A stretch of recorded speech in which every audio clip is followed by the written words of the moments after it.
hwnna? Drychwch. Dwi yn y jungl. Mae yna gymaint o bethau i'w gweld. Ei harogli. A'i clywed. Ydych chi'n gallu clywed unrhyw syniad diddorol? Gadewch i ni wrando'n astud i weld beth glywon ni efe. Glywswch chi hwnna? Ydych chi'n gwybod beth yw'r sŵn? Dewch i ni wrando eto. Dyna'r sŵn eto. Dwi'n credu taw sŵn brogaw hwnna.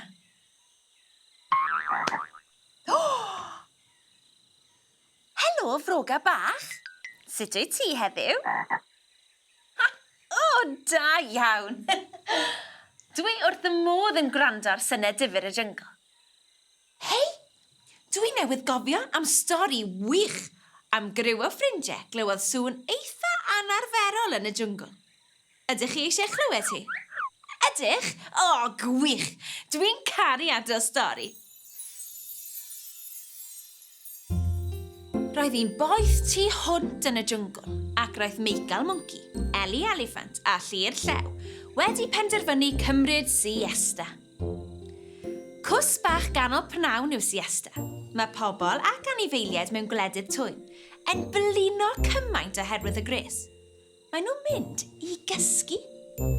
Roedd y tri'n cysgu'n sownd tan iddyn nhw glywed sŵn byddarol yn atseinio trwy'r jwngl. Am sŵn brawychus.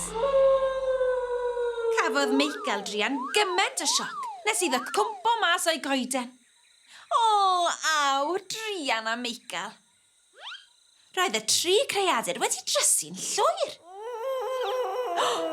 Dyna'r sŵn rhyfedd na eto. Ond beth oedd e? Wel, roedd Michael yn meddwl ei fod e'n gwybod. Roedd wedi clywed bod yna fwgi bo yn y jyngl. Bwgi bo? Bwgi bo? Gwaeddodd Eli. Roedd hi wedi dychryn am ei bywyd. Doedd Llyr ddim eisiau cyfaddau bod ofn arno. Mae pawb yn meddwl bod llewod, brenin y jwngl, yn llawn dewrder yn dyn nhw. Felly triodd esgus wrth ei ffrindiau hi fod yn ddewr tu hwnt a rhiodd dros y jwngl mewn llais fymryn yn granedig. Hei! Bwgi bo jwngl, Caru yma, does dim ofn arno ni. A wyddwch chi be? Tawelodd y sŵn rhyfedd. Ac oedd, roedd Llyr Llew yn teimlo'n eitha balch o'i hun, diolch yn fawr.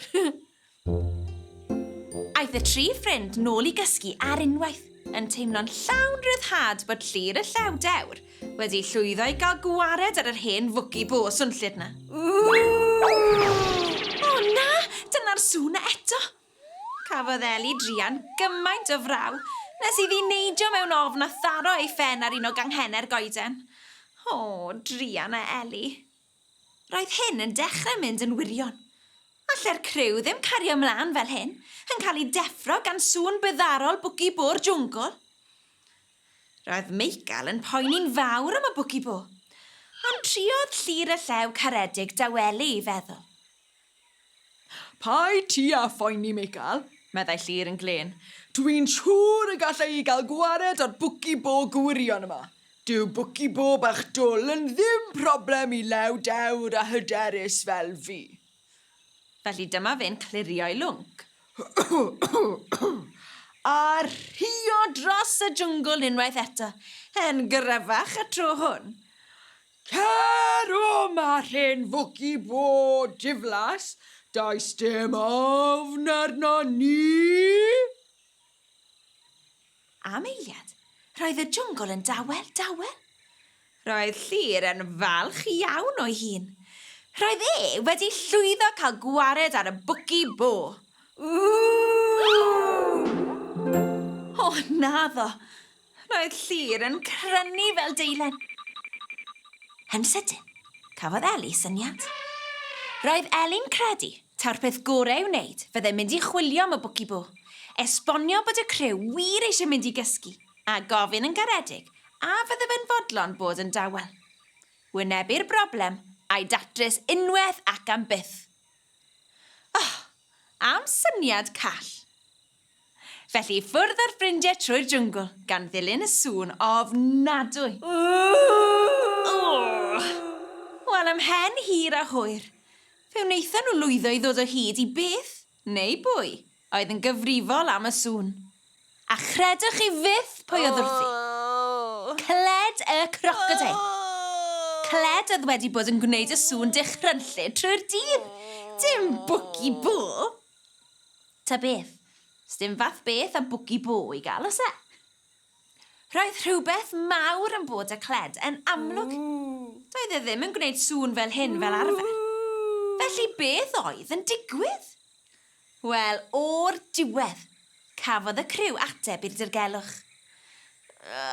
Mae'r anodd arna i, meddai cled yn ddiflas.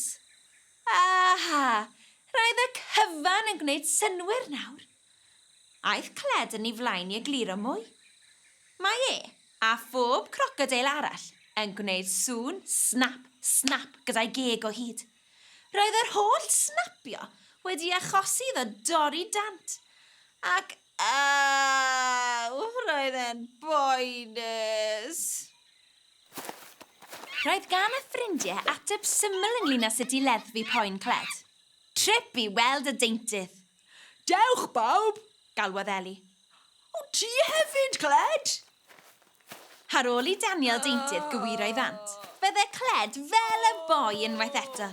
Yn snap, snap, snapio ddydd a nos.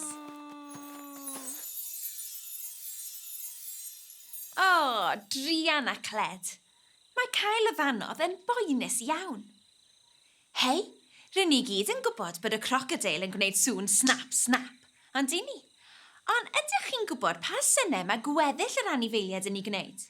Y mwnci, yr eliffant a'r llew? Wel, mae'r ateb yn y gan. Felly dewch i ni rando arni efe. 1, 2, 3, dyma hi.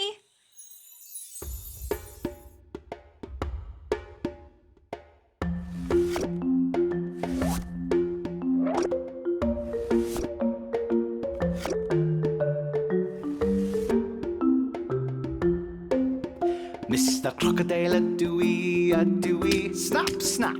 Mistar Crocodeil ydw, snap, snap. Mistar Crocodeil ydw, Mistar Crocodeil ydw, Mistar Crocodeil ydw, snap, snap.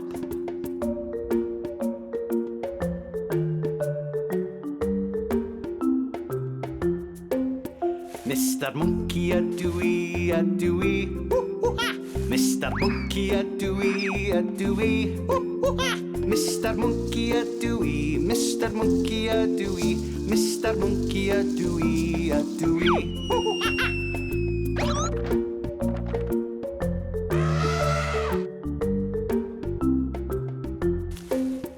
Mistar Elephant ydw, Mistar Elephant ydw, Mistar Elephant ydw, Mistar Elephant ydw, Mistar Elephant ydw.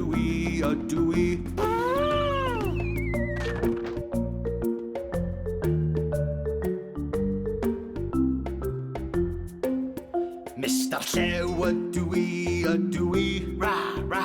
Mistar Llew ydw, ra, ra. Mistar Llew ydw, Mistar Llew ydw, Mistar Llew ydw, ra, ra.